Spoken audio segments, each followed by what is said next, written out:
উঠে দিচ্ছেন?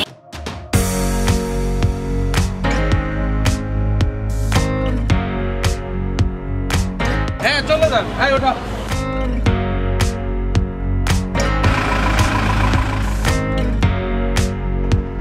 সবাইকে ধন্যবাদ আজকে পিকনিকে অংশগ্রহণ করার জন্য। প্রিয় ইচ্ছা ছিল যে আমরা বিমানে করে কক্সবাজার যাবো, কিছু মানুষের ষড়যন্ত্র অনেকে বিমানের জানালা খুলে রাখার দাবি জানাইছিল। এবার পিকনিকে আমাদের সবচেয়ে বেশি অবদান রাখতেছে হারুন ভাই, এরপরে আমাদের রফিক মজুমদার ভাই। প্রতিবারের মতো এবারে ওনার ভূমিকা ভুলে যাওয়ার মতো না।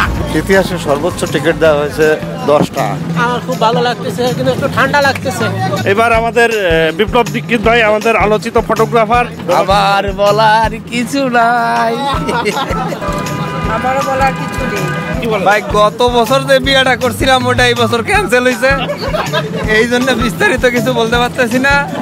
আশা করি অন্যান্য বছরের মতো এবারও আনন্দ হবে, মজা হবে। আপনি কি এর আগে কখনো পিকনিক গেছেন না? এবার প্রথম? হ্যাঁ অনেক গিয়েছি, কিন্তু এখানে ফার্স্ট। খুব ভালো লাগতেছে, আমি খুবই bit excited with my missus. আমার ছেলে মেয়ে নিয়ে আসছি, মানে জাগর গেঞ্জিও পড়ছি, ভালো লাগছে। একটা অন্যরকম একটা এক্সাইটমেন্ট। এবং আমি সবচেয়ে ভালো লাগতেছে যে আমরা যাদের সাথে অফিস করি তাদের ফ্যামিলির সাথে পিকনিক করতে পারতেছি এবং একটা আউটিংয়ে যেতে পারতেছি। আচ্ছা, খুব ভালো লাগছে। বউ ভাই ব্রাদার সবাই নিয়ে আসছি, আমরা যাচ্ছি পিকনিকে। অসাধারণ। এটা আমাদের ৫ম পিকনিক, 5টাতেই যাওয়ার সুযোগ হচ্ছে। ধন্যবাদ সবাইকে, আর যারা এটাকে অ্যারেঞ্জ করছে তাদেরকে ধন্যবাদ। খুব ভালো লাগতেছে। আমার বন্ধু ছিল তো, ওকে অনেক প্রেম টেমও করাইছি এক সময়। এখন কাকে নিয়ে গেছে বলতে পারছি না। বলছিলাম পানির সাথে ছোট একটা বিস্কুট দিতে দেয়নি, এখন তারা দুইজন এখানে অনুপস্থিত, সবাই আমাকে গালিগালাজ দিচ্ছে, আমি কেন শুনবো? ট্রিপটা খুব এক্সাইটমেন্ট থাকবে আমি আশা করি। আমি অবাক হচ্ছি যে আমার মতো একজন আলোচিত ব্যক্তির নাম কিভাবে ভুল বলা হয়। হ্যাঁ, আমার নাম মাহাবুর আলম সোহাগ। দেশ বিদেশে বেশ খ্যাতি আছে, এটা অনেকেই হয়তো বা অনেকেই স্বীকার করতে চায় না। জলে হ্যাঁ।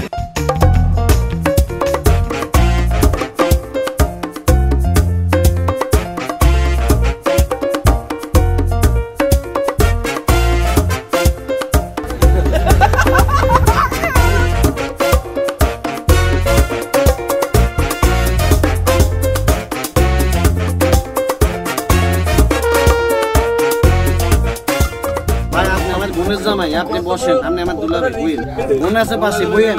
আবার যেটা একটাই তো দিলাম, এটা চালান না, লাগে আরেকটা দিন।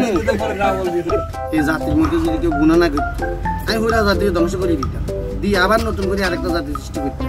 এই ভাই ওনার কাছে আবু আবু আব্বা বাবু।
এই যে অনেক শক্ত। আমি আরে কোনো সমস্যা নাই বেটা, দাঁত আছে না বেটা?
এরা দুর্নীতিগ্রস্ত।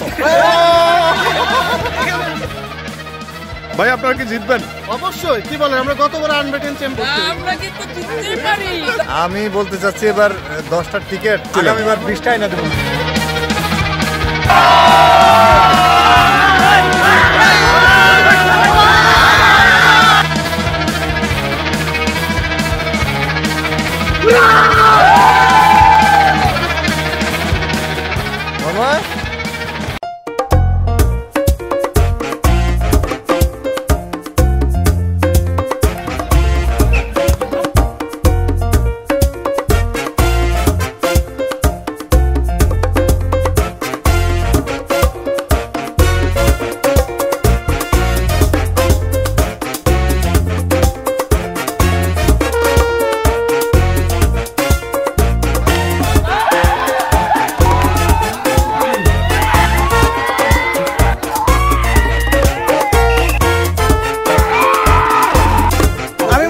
সোহাগ ভাই, সুমন, সেলিম ভাই এরা দুর্নীতি করেছে এবং দুর্নীতি করে তারা কিন্তু হারলো।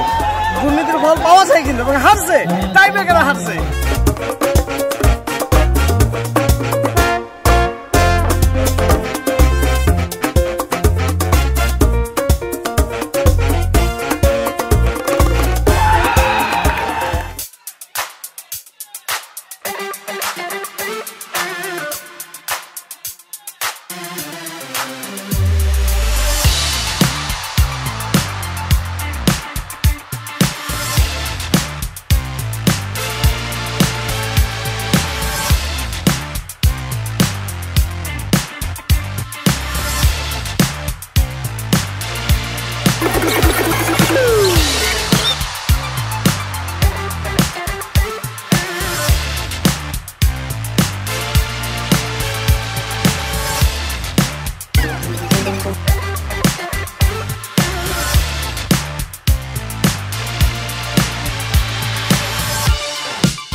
মিষ্টিটা ভালো না বেশি, হাবরে দিতে হবে।